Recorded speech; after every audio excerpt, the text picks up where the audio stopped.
Hola chicos, di hola. Hola. Acompáñenos en una nueva aventura de Lucy y Maxi.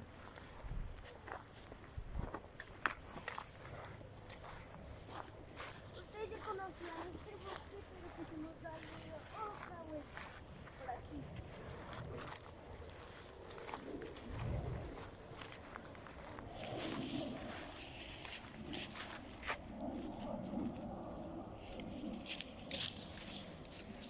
Vamos, Maxi. Cuidado, cuidado.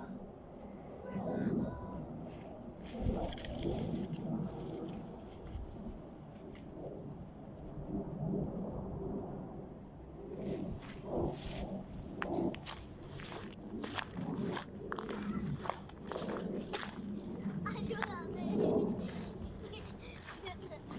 Ay, Papá me va a pisar. no pasa nada si se caen. Solo vuelvan a levantar. Todo a la primera nunca sale, ¿cierto, Maxi? Sí. Casitas de perro. Como los perros.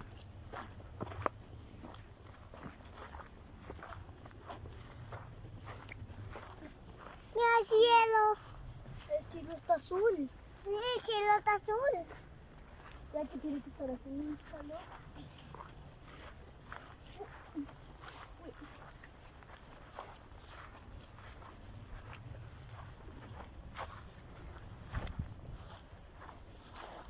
Cuidado con ese popó.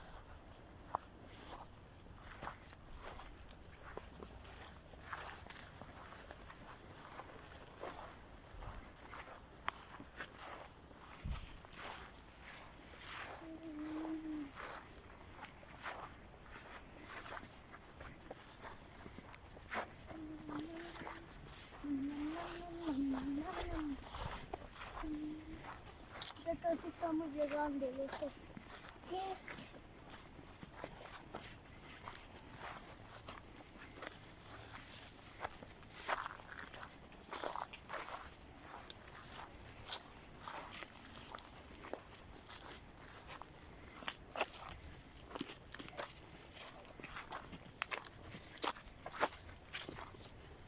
Acá volvimos a entrar a la luz.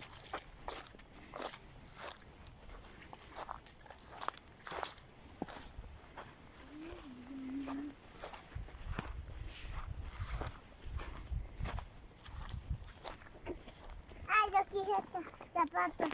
Yo no quise botas. Yo quise zapatos. Ay, yo no quise botas.